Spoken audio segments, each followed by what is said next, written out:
How you doing, Dr. Belt? I'm doing just fine. Let me see. Okay. Let's see if I can use that camera. She'll left it alone. I'm doing fine. How's everybody? Doing well, doing well. Doing good. Doing good. Dr. Bell, where'd you go? Can't see you.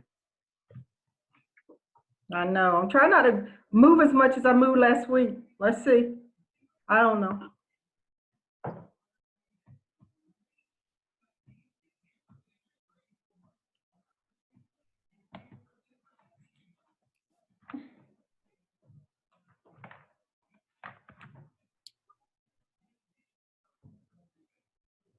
I don't know what's going on today.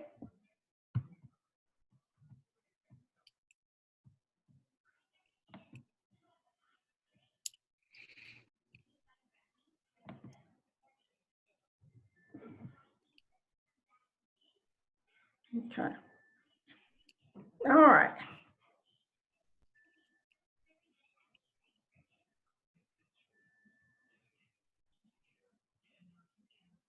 So how have y'all been? Good. I'm busy. Moving from the window to the wall? That's what we say. Yeah. Moving from the window to the wall. But it's all good. It's all good. PPAT praxis. Okay. Let me see who I have, just so that I'll have that information with me to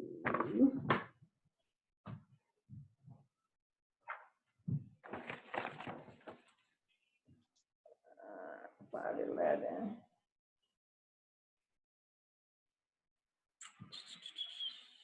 Seven.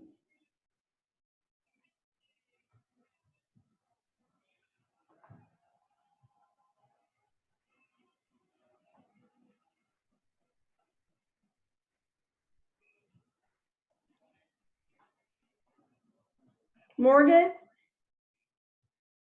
Yes, ma'am. did you get your book?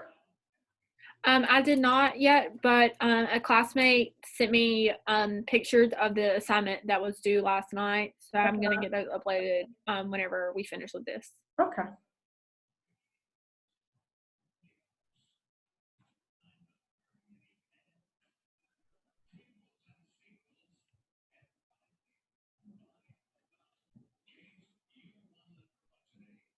Okay. Let's pause for a moment of silence and we'll move from there.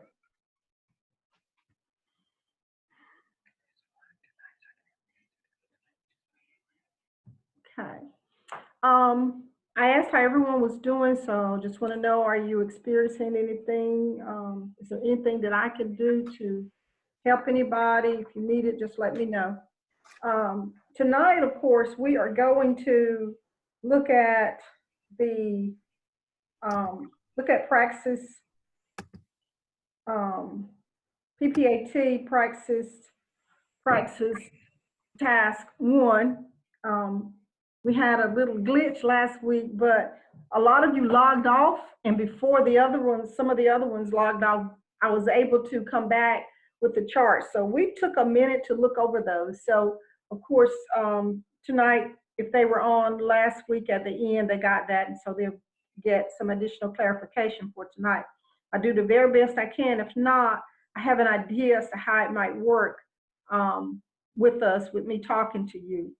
I uploaded 2 videos. I finally downloaded. It took a long time. I guess it was because the class was so long. It took the video a long time to download, almost all day.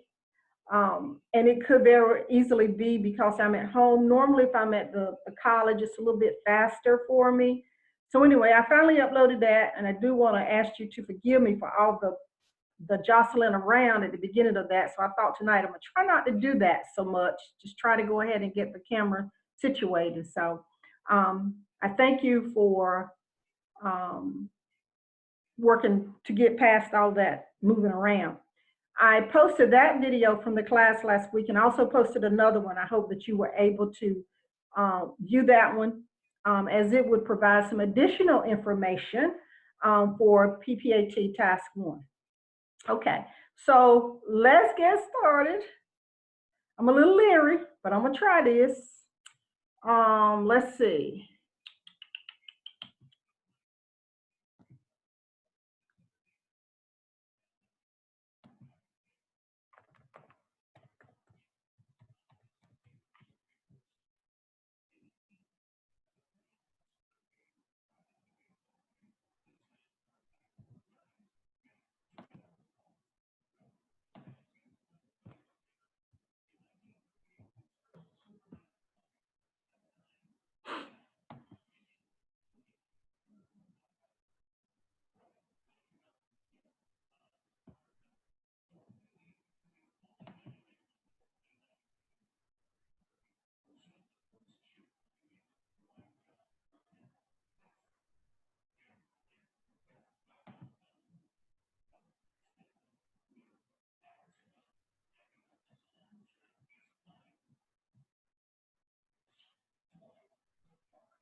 Okay, and I don't know what you're gonna see when I share my screen. Okay, so what we're gonna do, because I wanna go over the charts first, and then we'll come back and discuss the guiding prompts, if that will be okay with you, because I told you I'm a little bit nervous about this. So let's look at the instructional and support resources chart. Okay, now remember that you have guiding prompts. So in order to be able to answer those guiding prompts, you have to complete the 2 charts. You have an instructional resources support chart, and you have a contextual factors chart that I hope we can get through or get to tonight as well. It says, if you look at that, it says a wide range of services and resources are available within a school system to support instruction, okay? This chart allows you to become familiar with what is available to you within your teaching context, okay? That's why it's called, well, that's the resources chart. Complete the chart by listing available instructional materials and resources. So if you see you have the community, you have the building, the support staff, you have the instructional materials, you have the curricular programs that are in the school, the instructional technology, access to recorded student data, and other.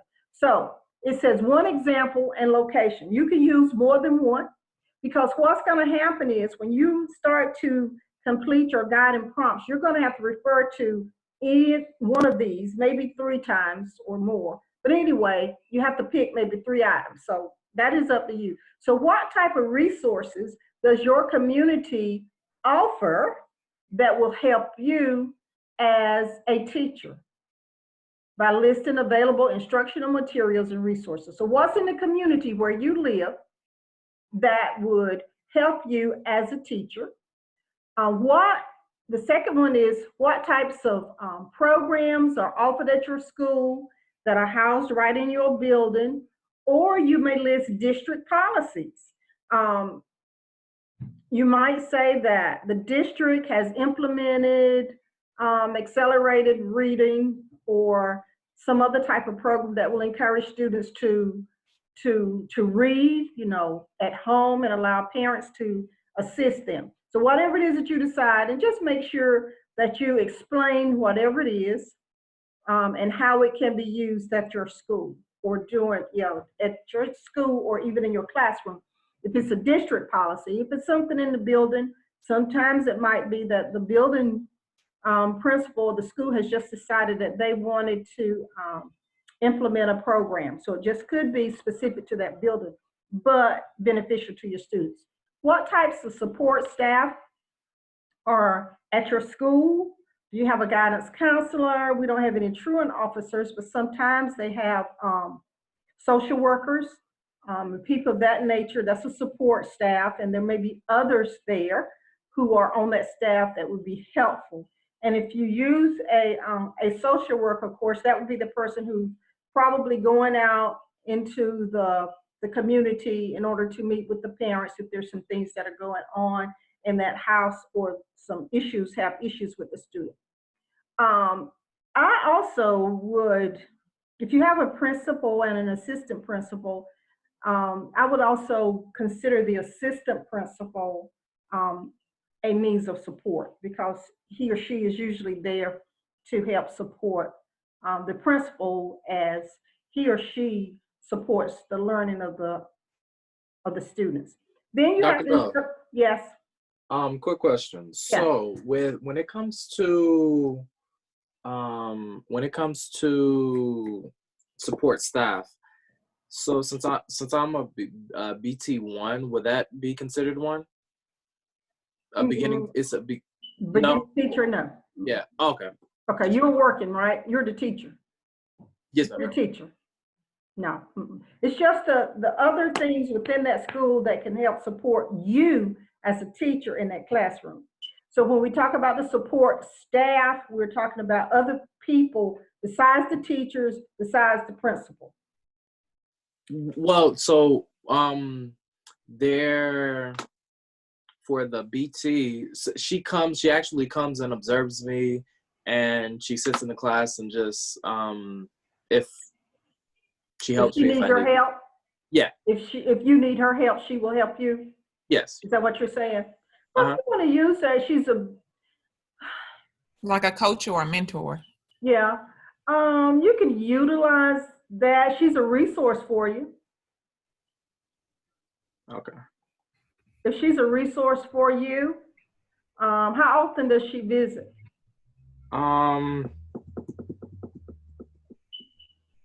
She would come once or twice every 2 weeks. Okay. Are you the only person she frequents? No, she has about 8 other people that she goes and visits. Okay. That would be okay. Okay. As long as she's helping you kind of provide some assistance for your classroom, and you can support that and provide a rationale for that, I think that'll be good. All right. Thank you. You're welcome.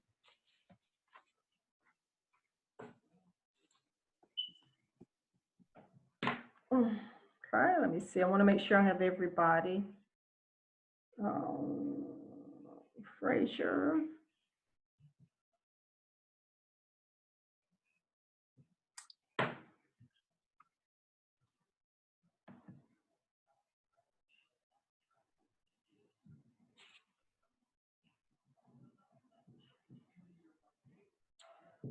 Jasmine.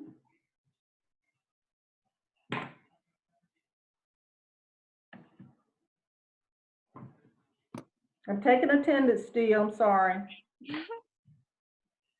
Okay, all right. So now we're down to instructional materials. So what materials do you have within that school that can be utilized in order to help you do a better job in the classroom? So whatever, I know there are probably a lot of them. You don't have to list them all, but list a few just so that you will know what's in the school, and it helps you to know, of course, and other people who are maybe reading this to know as well. So whatever instructional materials that you have in your school that you think might be available for you to use in order to help you to become an effective teacher. Does anybody have any examples that you like to share so we can see if they're good examples?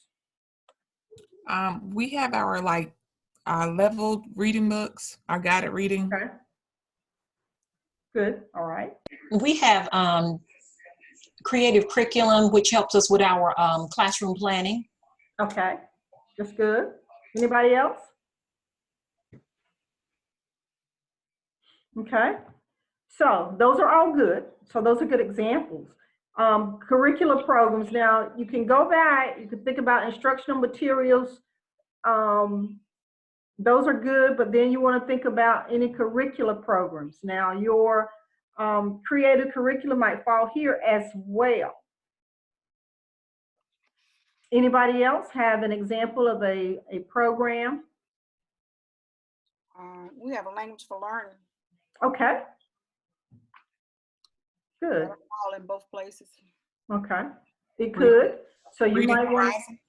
I'm sorry, Reading Horizons. Reading Horizons. Okay. The health program.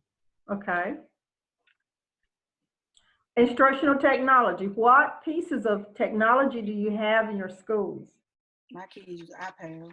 iPads, okay. Do you have a system or that has several, you know, they come in a little cabinet, or y'all just have them? Have you assigned all iPads to your students, or you just have a few?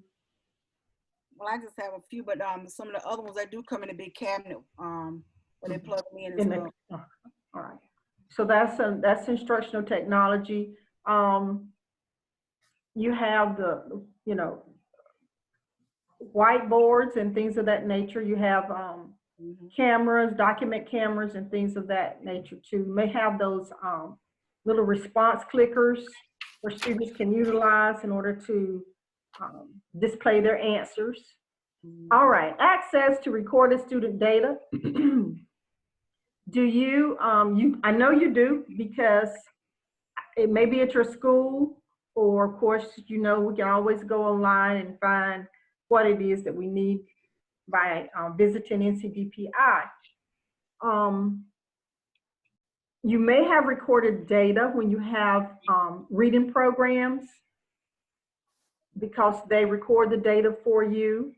If you have, someone said a health program, I don't know if that utilizes any type of data, but sometimes, I'm listening.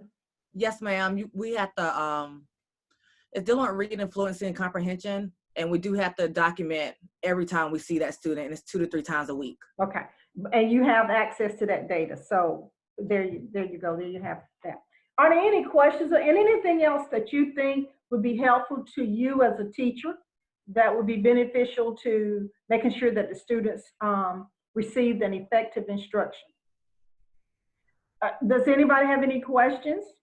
I do. Yes. So as I'm looking at the sheet, I'm still a little confused about instructional materials and curriculum programs, because the health curriculum, it's not really, I really wouldn't know. Okay, tell me what that program is, or the curriculum.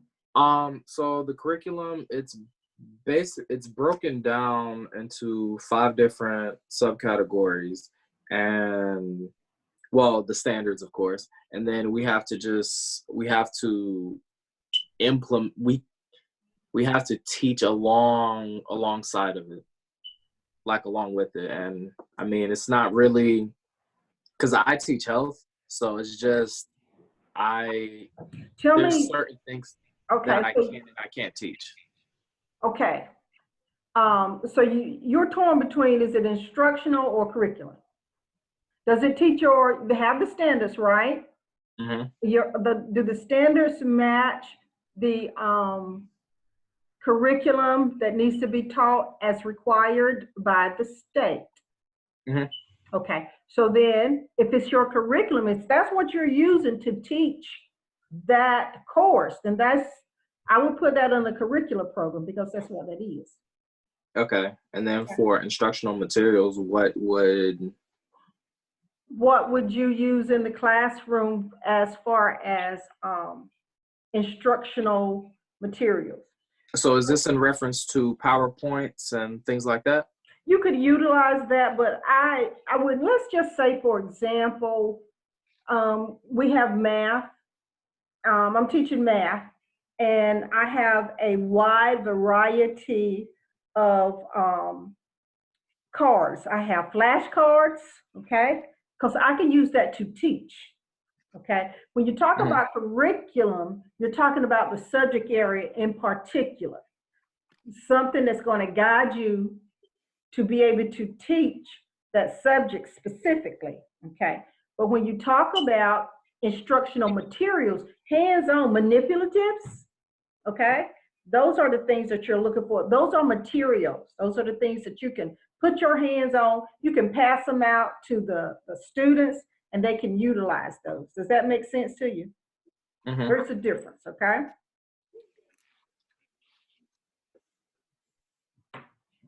Any other questions? I have a question. Yes. I teach first grade Mhm. and use open court, and it's kind of, you have a manual, you have to teach along with the manual. So would that be considered a curricular program? Yes, Okay, thank you. you're welcome. So now remember, on your sheet, you have to choose, let me see, that's for your contextual factors. Let me see. Classroom demographics, school factor. Just want to make sure. Knowledge of students.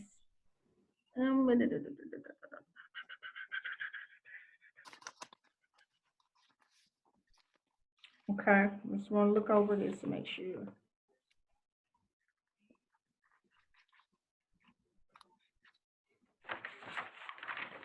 Okay, any questions?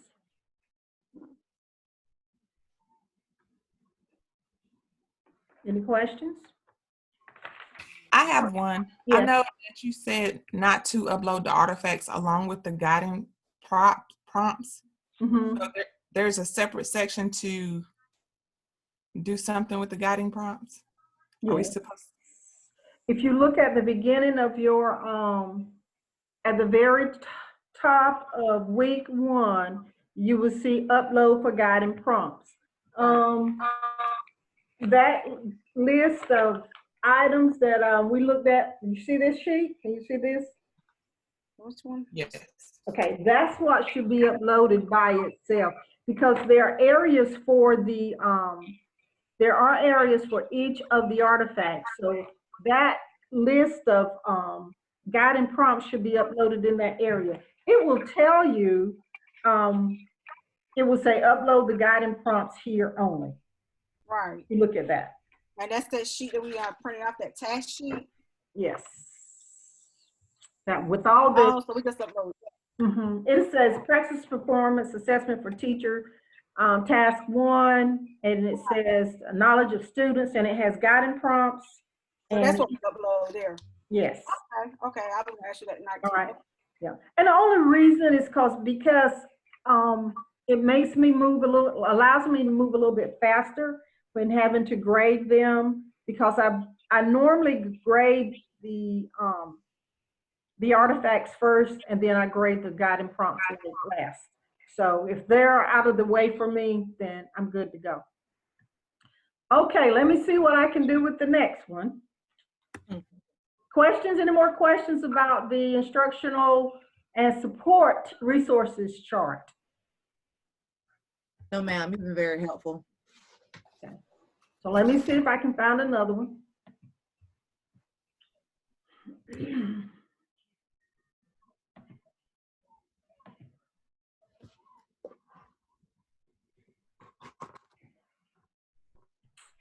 Okay.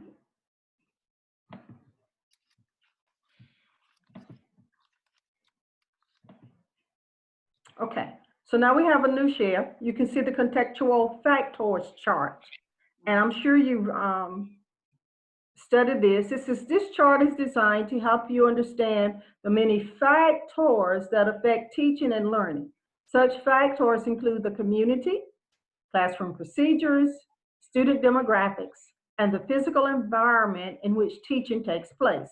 Understanding these factors as they relate to your teaching will help you determine the instructional strategies and approaches that will support your students' learning. In this chart, address the factors listed as they pertain to your teaching assignment. The subcategories listed with each factor are just suggestions. There may be other subcategories that you would like to address, or there may be a subcategory listed that does not apply to your situation. So here we go. So the types of factors are, of course, your community, your district, the school, the classroom, and of course, knowledge of students. The general context of your students, the subcategories are listed. So if it were me, I would just look at those subcategories and I would address them as they relate to my students. Are there any questions about that? The developmental levels, the range of students within your classroom, within your school, the context area being taught, content area being taught, and any other factors that are pertinent to the understanding your class assignment, okay? So specifically with your class, because that's who you're gonna talk about. The community, whether the area is urban, suburban, or rural, wants the socioeconomic information for that group of students. Is there any census data? You can add some other things if you think it's important for your particular class. And of course, the district. Now this talks about the district, so it's a little larger than just your classroom. It helps to put everything in perspective. You might want to talk about the free and reduced lunches, the graduation rate, ethnicities, percent of students who have IEPs as it relates to your district. And then of course, some of the same information for your school. And then of course, going back to your classroom. So if you just include that information that's there, I think you'll be okay. And it says knowledge of students in terms of whole class and individual students. Are there any special needs in that classroom? Any language needs? How do you approach learning? Do you have to have ESL? You have pullouts, you have maybe people coming in to work with your students. As we said, we have the BT1 maybe coming in. So also, what are the academic proficiencies or non-proficiencies? What are the strengths and the weaknesses that you find within those in your class for your students? Any questions? A question. Yes. Since I'm not in a public school Yes. and I'm in a child care center, what information would I be using? Because there's not a district. And so I'm not going to have some of the same information as you would if you were in a public school system. Well, you use your center. You're going to use your Okay. classroom and your entire center. Okay. Okay. Okay. That'll be All fine. right, for like the school and the district, sort of. Since it, Yeah. okay. Yeah. Okay. I think if you could, if it's repetitive, it's fine because it's your district. But you know, what you could do as far as the district is concerned, we know with the school, you have your classroom, then you have your school. But if you want to, you could just use whatever school district you are in. Okay. Because Okay. those children are a part of that district. That's That would correct. be my Yes. recommendation. Mhm. Okay. All right. Thank you. You're quite welcome. Anybody else? Okay. Let's talk a little bit about the interest inventory and the communication letter before we do anything else. Okay. So you're just going to have to listen a little bit. The student interest inventory. If you have your guiding prompts, you can pull them out. It's text box 122, student interest inventory. Now, as I said before, you can select one or you can develop your own. It says create or choose a student interest inventory appropriate to your classroom assignment, okay? Administer the inventory to your whole class. We talked about that last week. If you are teaching online and you can get it to them, fine. If you're not, and you have phone numbers, you can call students. If there's some way you can get them, it's okay.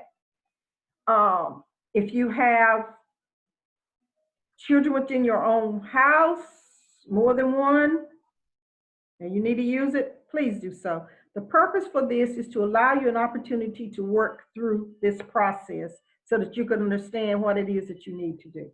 That's what this is about, okay? I'm just gonna say, maybe you can drive by and pass them out in the community and come back and get them. I'll just say. Do drive-by inventories. I'm gonna come back tomorrow and pick it up. But anyway, I'm being facetious. But you know, figure it out, work it out, so that at least you'll have 3 or 4 to look at. Okay, so Whole class to gather information relevant to your students' interests and learning preferences, and then respond to the guiding prompts below. So the guiding prompts related to the interest inventory are as follows. Based on the compilation of information, pulled it together from the whole class inventory, the 3 or 4 students that you use, analyze one example of how this information would influence an instructional decision you will make in your classroom. Let's just say that we're lower elementary and we did an interest inventory regarding community helpers, and most of our students were interested in the environment. So you may have some students who are interested in policemen, or maybe the rescue squad or the ambulance or something or whatever. So you would look at that. So you would probably itemize based on the responses, which one of those community helpers you were going to discuss first. And so that's what it would be. So that's what that is. How would that information help you make a decision in your classroom? Okay. B, questions? Using one student's completed interest inventory, analyze how you would use one item from the inventory to promote the student's engagement in learning. Let's just say that you've done your class. We found out that our first lesson is going to talk about the fire station or the firemen. Well, you also looked at one who was interested in maybe the police station. So somehow, at one point in time, of course, you're going to discuss that, but you may also have an officer to come to the class, and that student would be more engaged. You'd have to do something in order to help that student become, to stay engaged, and in order to learn about all the other community helpers. And it might pay you to say, okay, well, we're going to talk about the fire station, we're going to talk about the rescue squad, and then we're going to talk about the community helper as a policeman. So, Dr. Bell. Yes. Where is this student interest inventory? Is it questions or? Okay, listen up. Create or choose a student interest inventory. It's not in anything that PPAT has given you. You have to go out and find your own interest inventory, okay? Okay, what exactly is an interest inventory? Yeah. Okay. I've never heard that term before. You really haven't? Okay. All right. I have not. That's why. Okay, now let me share this with you too.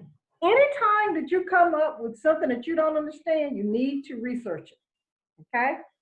If you don't understand what an interest inventory is, you need to look it up, okay?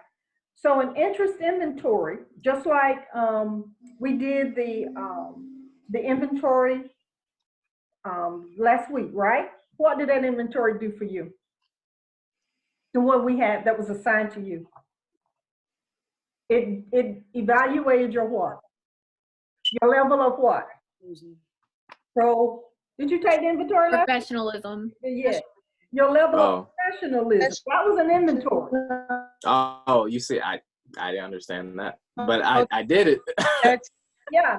So it evaluated, it lets you know where you stood as far as a professional, right? So when now I get it. So, yay. Yeah. Okay. So okay.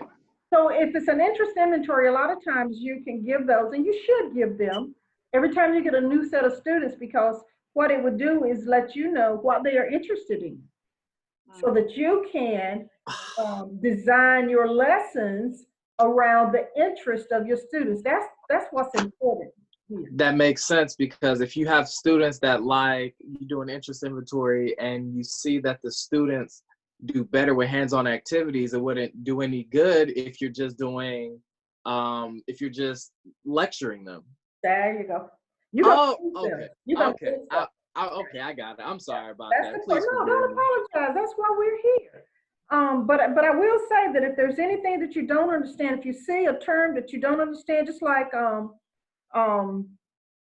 instructional strategies and learning activities, if you don't know the difference between the two, Google it, look it up.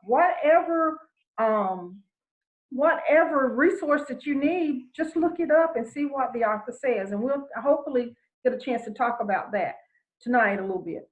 But yeah, those interest inventories are good to provide for students so that you will know where they are, what their likes and what their dislikes are. And we know that approximately 75% of all the students in our classrooms are either auditory, visual, or kinesthetic. So I always tell students, when you develop a lesson plan, you develop a lesson plan for a lesson that has at least those 3 types of learning styles. There are others, but those are the top 3. So every time you have a lesson, you should have a visual, an auditory presentation, and something hands-on, because some people might just get it as you talk to them. Others, well, you can give me an assignment, I'm gonna get it. So those are the kinds of things that you need to remember. So whatever type of inventory, look it up. What grade level do you have? Myself? Yes. I have 6th through 8th. I teach health. I teach them all. You teach them all. So you might want to say, you might just Google interest inventories for 6th grade students. Okay. Or if you have a specific subject, interest inventory for 6th grade health. Yes, ma'am. Something might pop up, and it doesn't have to be extremely long, just something to give you an idea so that you can at least answer the guiding prompt. So you're gonna have your own interest inventory, and then you're gonna evaluate it. I think we talked last week, you're still working with students, right? Yes, I am. Okay. So whatever you do, maybe you can somehow get it to them and they can fill it out and send it back to you. Okay. So you use that completed, you're gonna use your whole class. And for those of you who don't have a class, 3 or 4 be okay to be considered as your whole class. And then you can use one of those 3 or 4 as the single, one student. Does that make sense to you? Dr. Bell, Yes. can we do it on like the Google Docs question and answer form and like share that link Sure. with students? Okay. Yes, ma'am. Absolutely. Wonderful way to do that. Okay. So that one would be pretty easy. It's only A and B for that. So we went over those. So you're going to do one for the class and tell how you would use it in order to influence your instruction. And trust me, the purpose of lesson planning is to guide instruction. All right, so then the second one would be just the B item would just be one student, the whole class, and then one student. Okay. Then the next item is the communicating with students and families. And I read over that last week, so I'll go over it again today. It says, based on the demographics of your classroom and your knowledge of the families and the community, construct a communication method that introduces you to your students and their family. Remember the term introduces you, okay? Introduces you to your students and their families. The method of communication could be, as we talked about last week, a website, an email, a school function. For example, if you're going to have a PTA meeting or if you're going to have a fall festival or something like that, then you could use that flyer that was going to go home. Or most people just do a letter, okay?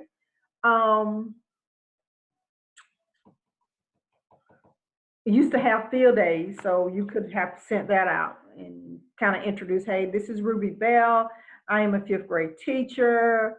I'm from Fayetteville, North Carolina, I attended Fayetteville State. I'm working at UMO, So that's what you would do. But there are some other things that you need to include in that.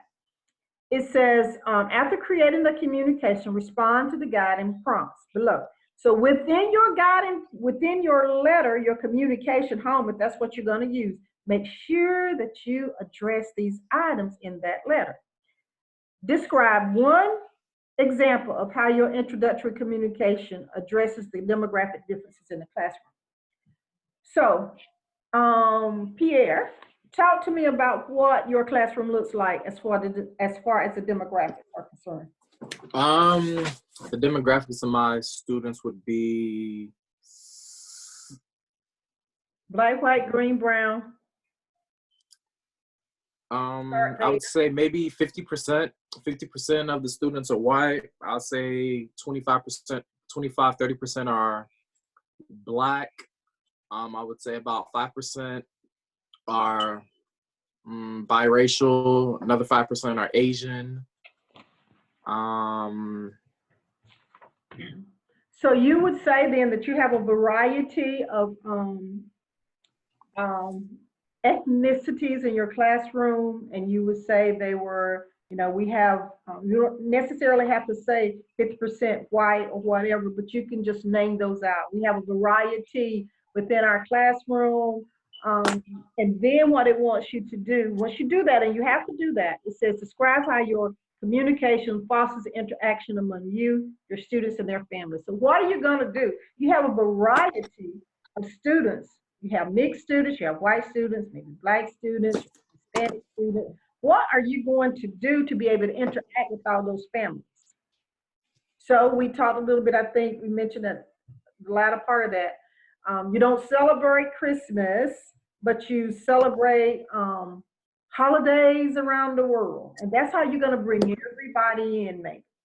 That's one way. And as you celebrate the holidays or have the festival of meals from around the world, or festival of cultures, then everybody would bring something to school that related to their culture, that related to a nice food that they like to eat, or something like that. So that's how you involve your parents in order to be able to reach every single solitary ethnicity within that classroom.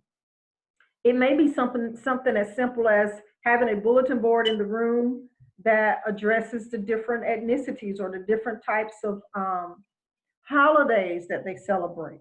You have to include everybody, and that's all that is. It's just to make sure that you are able to communicate with your families.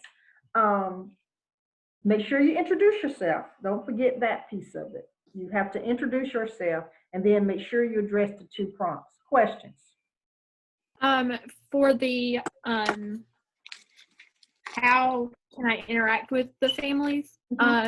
Could we include something that says like our weekly class newsletter will be available in like different languages? Yes, that's a good idea. Anybody else? Can you think of anything? Yes, I have a question. So could that be like your family tree that you have up with your description of your families? Okay, so you're talking about it's your family tree specifically, or you having students? It's in our students bring in photos of their family. Okay. And like we broke it down, like who was listed in their family and like where they were born, different stuff like that. Yes, that's a good idea. So in your letter, is that something we can? yes, ma'am. And in your letter, you can share with your parents that that's one thing that you're going to be doing in the class. Okay, so that needs to be in your letter or your communication home. That one thing that we do in this class is that we work to make sure that the students can develop a family tree, and we will do this whenever, and we'll be asking the students to bring in information and then explain to them why. Okay, that's a good idea. I like that myself. That's a good idea. So that helps you to be able to foster very much interaction among your parents and your students and their okay. Questions?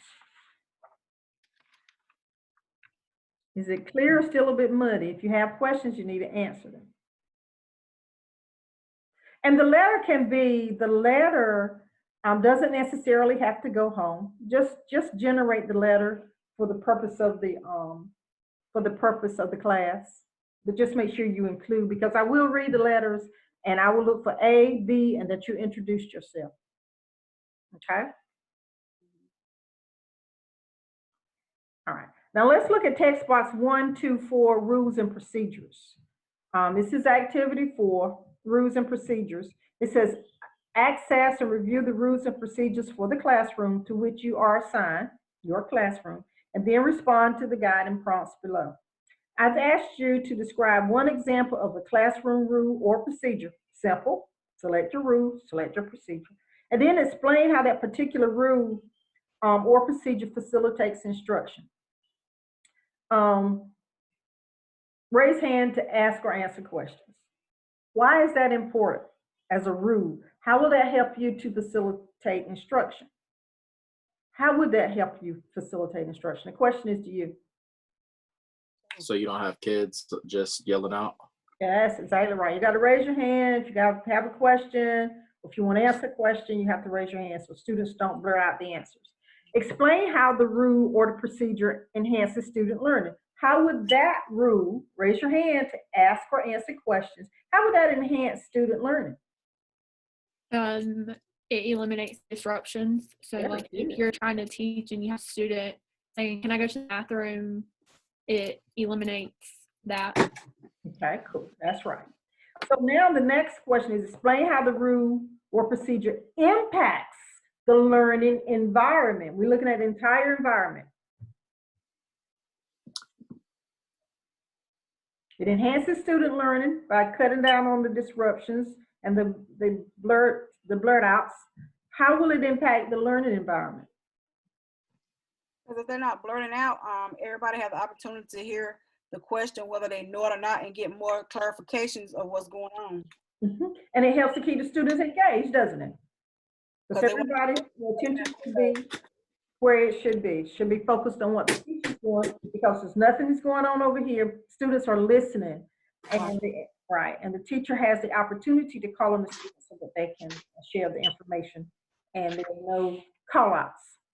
All right, so then you are to describe one example of a technology rule or procedure. Okay, do you have any technology rules or procedures in your classrooms? Can someone share one? Yes. Only be on teacher approved websites. I'm sorry, you're breaking up. Only be on teacher approved websites. Okay, only be on teacher approved websites. Okay, now how would that rule or procedure facilitate instruction? Who can tell us? Okay, all right, so if you have an assignment and it's only on teacher approved website, you know that your students are getting the information that they need, and you don't have to worry about getting items or information coming into the classroom that's not appropriate, correct? Yes. And it enhances student learning by what? It allows, that rule particularly allows them to be able to follow the directions and to stay within the guidelines of what they need or where they have been told to stay, and be able to find the information. So that should guide them into an enhanced learning opportunity, because they're learning the information that you have asked them for, rather than surfing the internet for anything else. Okay, and how does it impact the learning environment? Because the procedures enhanced, they'll stay focused on what they're supposed to learn instead of being off task. Being off task, right? Okay. Any questions? Okay, now do we understand the two charts? I think so. Okay. And then of course we talked about the interest inventory, and we talked about the communication rules and the procedures. Dr. Bell. Yes. Well, like our two charts and pages that we write, we stick all that together in one section, right? Like we write the two pages for each of the, yes, it'll upload to one. Okay. You have your contextual and your resources chart, your contextual factors and your resources chart. You have 2 pages. You can upload 2 pages for each one of those. All right, well, our written page to upload with it. Okay. Okay, since we turn it in, because I'm gonna have to go back and change mine. Since we turn it in the task thing under the guiding prompts, so I don't have to add it to the to my beginning of my contextual and my other. Please don't. The only thing I want under the artifacts are the artifacts. The 4 artifacts. Okay, the 4 artifacts, which would be your 2 charts, chart 1, chart 2. And my 2 pages. And your inventory and your letter. Just Okay. I'll take all that off. okay. Gosh, I was gonna say something else. And you said for guiding prompts, we're uploading the task requirements. Yes.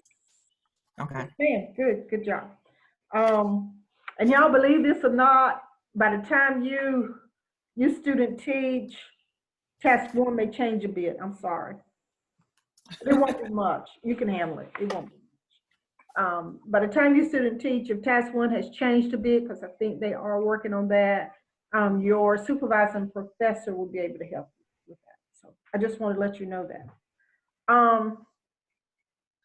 And some of you are already, you're just going through the motion. You're working, so, but some of you who will do student teaching will see a difference. Okay, let me Question: see. How's that gonna work? How's with what gonna work? With student teaching? Mm, So if you already have a classroom, are you gonna? you use your classroom. Oh, okay. You use your classroom. You already teaching. Yeah, you're already teaching. Unfortunately, you have to take this test, this assessment. Any questions? All right, do I need to go over the guiding prompts? All right, let's look at them. The guiding prompts: completing the contextual factors chart. You have to identify a chosen community factor. You might want to do better. Let's talk about, this is what I need you to do. I need you to, I think you can do this group. I think my biggest problem that I observe whenever I correct these is the instructional strategies and the learning activities. I think you all can figure out what you need to do for your community factor, your district factor, and your school factor. Just select one of the things that you put on your chart. When you talk about instructional strategies, and I'm just going to read this to you. It said instructional strategies are techniques teachers use to help students become independent, strategic learners. And I think I posted a definition of both of those on your page. Okay, so some of those strategies would be things like, and look them up. Let me make this suggestion to you.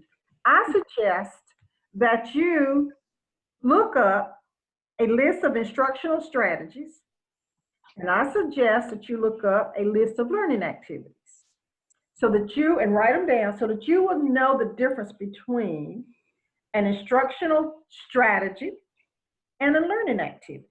So when we talked a little bit about this last week, an instructional strategy is cooperative learning.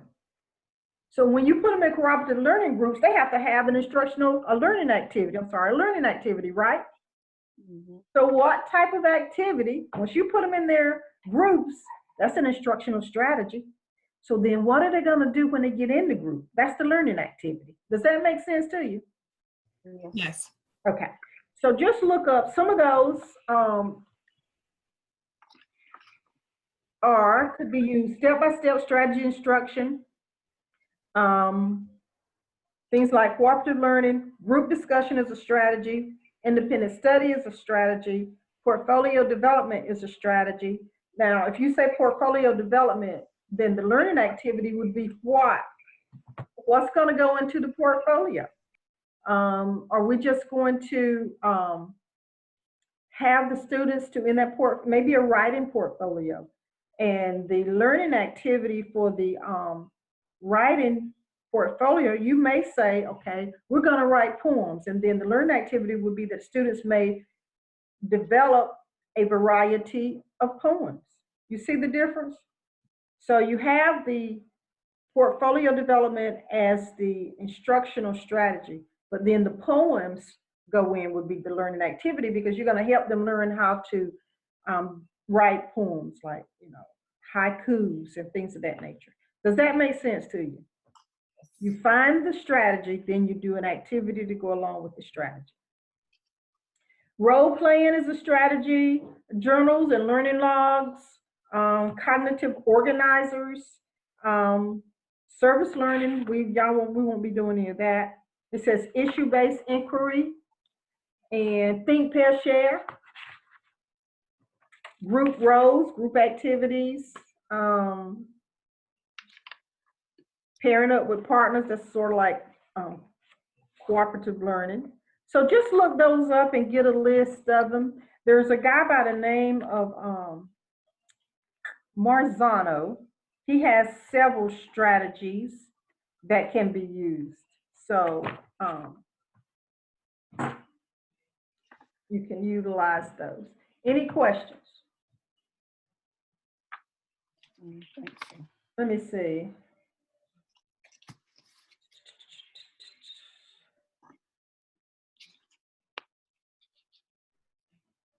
Any questions? No. His name is Robert Marzano, and I was trying to pull up his strategies. I think I may have mentioned some of those.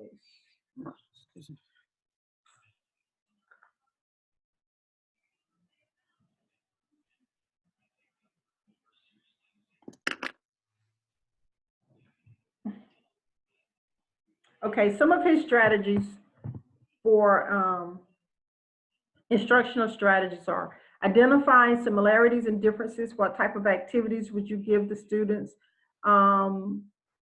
If you had, what type of instructional activity or learning activity would you give the student? Maybe, for example, if you're working on colors, you would allow the students to maybe identify what colors would fall into the category for maybe, I'm trying to think.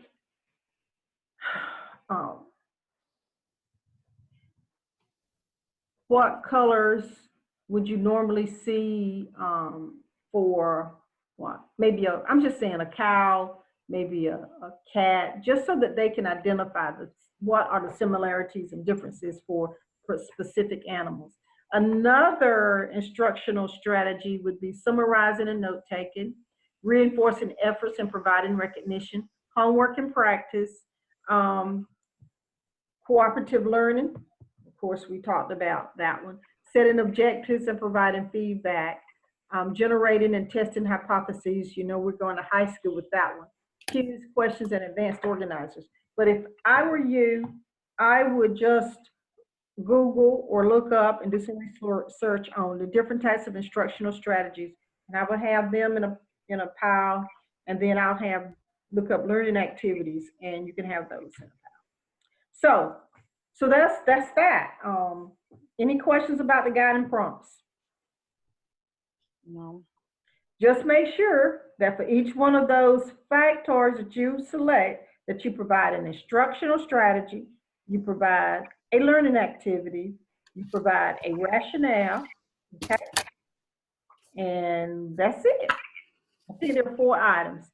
Identify the factor, based on the factor, an instructional strategy, a rationale for why you use the strategy, and based on your chosen factor, identify a learning activity that you will use in the classroom to further student learning. So the community factor has 4, the district factor has 4, and the school factor has 4. And then you're going to go to your classroom demographics. If you sit down and read it slowly and absorb one item at the time, this is really not a hard task. It's long, but it's not really hard. Any questions? Not for that. I have a question about week 2. Okie dokie. Let me see if I can get there for you. What's your question about week 2? Let me see if I can find it. Do we got to do present? Hmm? Do we have to do that presentation in present? I would love for you to, but did I not indicate that you could do a PowerPoint? Unless I missed that part, but I thank you Either one. Gosh, I think. you're welcome. Either one will be fine. All right. Anything else? We only do 5 of those questions that you have, right? We just pick out 5 of those questions. Just 5. All right. I'm cool. Any Gotcha. 5 that you want to. You be thankful because last time everybody had to answer mine. Well, I thank you. I did 5 already. Okay. I do have a question. Yes. Under assignments, week 6, the student similarities and differences, exceptional or gifted learners, it says it's due Wednesday, May 13th. No, I'll change it. I thought I had gone through. It's like I said, week 6. Week 6. Yes, ma'am. Okay, I'll look at that one. Thank you. Thank you. If you see something else, let me know. I have gone through those and I thought I had hit them all, but it didn't. I could have very easily missed them. Okay, thank you. You're quite welcome. Thank you. Anybody else? We won't meet next week. I think we'll survive. If you, if we can survive what's going on in this world, we'll be okay. Now, I'm one that tag somebody if I need some help. Say what? I said I'm one that I'll tag somebody in my crew if I need some help. Okay. Well, you can send me an email. I'll tag you right quick now. If you need me, I will be. I will open up at 7 o'clock. My email, so I can check if you have a question. I will be there for you, and I will answer the question. I'll try to get right back to you. I may not get right on at 7, but I may look at it a little bit later on and try to answer the question. So we will do what I call Ask the Professor at 7 o'clock on Mondays. And if I get a lot of the same questions, we'll have a Zoom, or if somebody feels insecure, we can have a Zoom. Just send me a message and I will send it out. Week 1, just now. So you know to work on your PPAT and start getting it ready for week 4. And let's see, the Prezi presentation or the PowerPoint going to be fine. Answer your 5 questions. Week 3, the societal context, I think you're supposed to read that chapter. And also, during your forum, you have to identify and explain the 4 factors that impact students in the United States. That is a textbook specific question. Make sure you find it.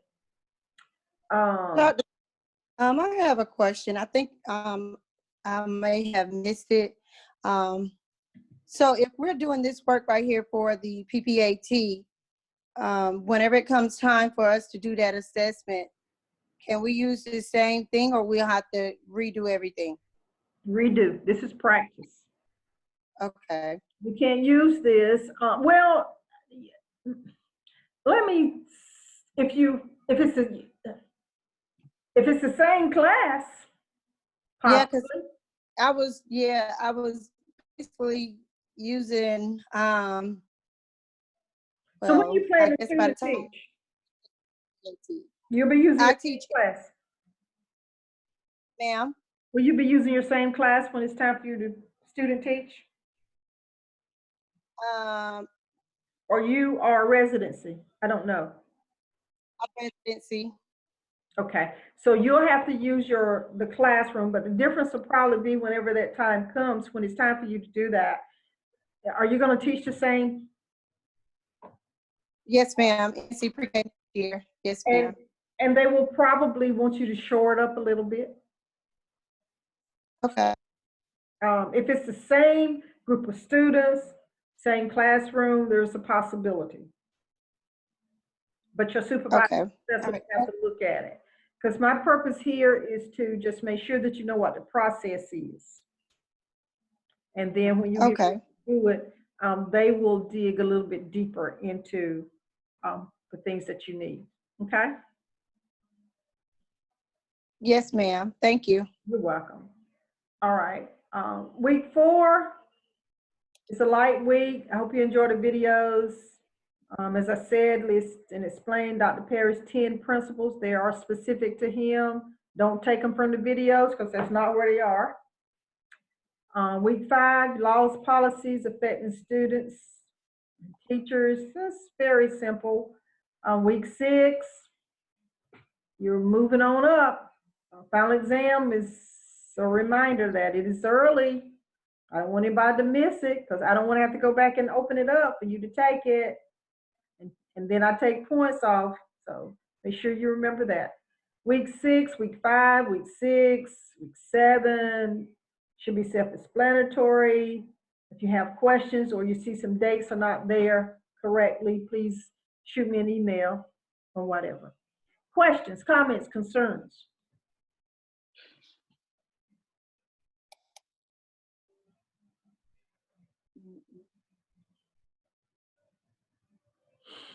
How was the final exam set up? It is multiple choice, true, false, completion, and completion. Okay. There are a few of those items, the completion items, I have to grade. Use your book. How long is it? What is the, is it timed? No. I'll open it up at 5 o'clock in the morning. It'll close at 12 o'clock. Okay. I'm not trying to beat anybody up. Do the best you can. So, I think it's open at 5. Let me see. I usually open up at 5. Yes, 5 a.m. to 11:59.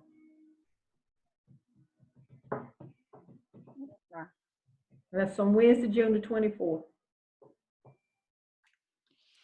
I don't know if you can, I haven't tried, I don't know if you can start it and stop and go back. I'm not sure. So it's only one attempt allowed. So have all your stuff with you when you get started, that you're going to use. Okay. Any questions?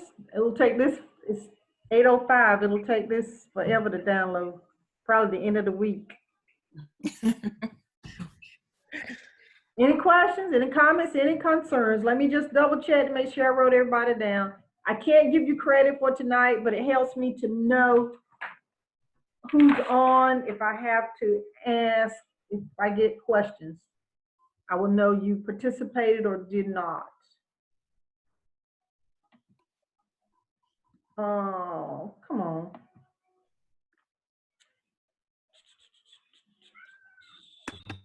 There's somebody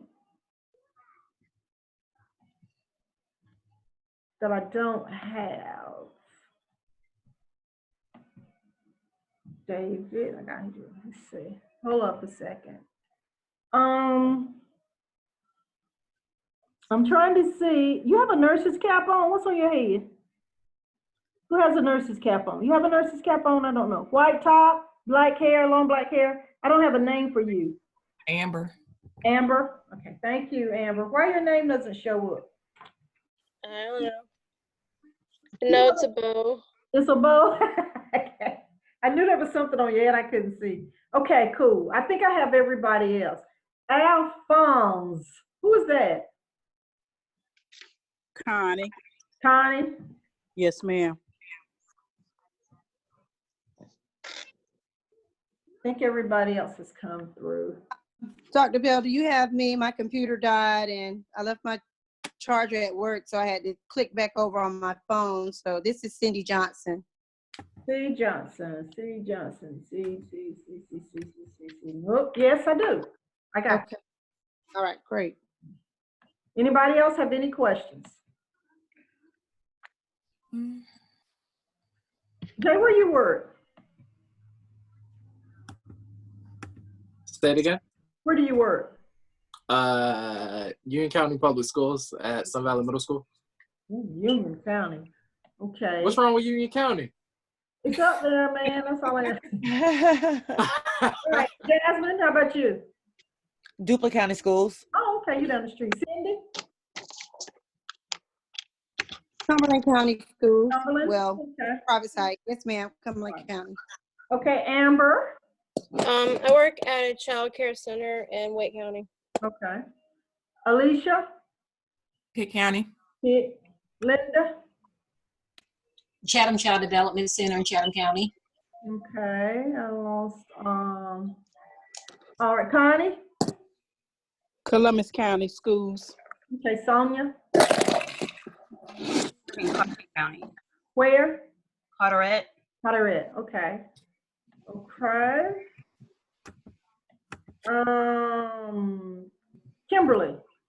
Wake County. Wake, okay. Wake. Wake, okay. Yeah, Wake.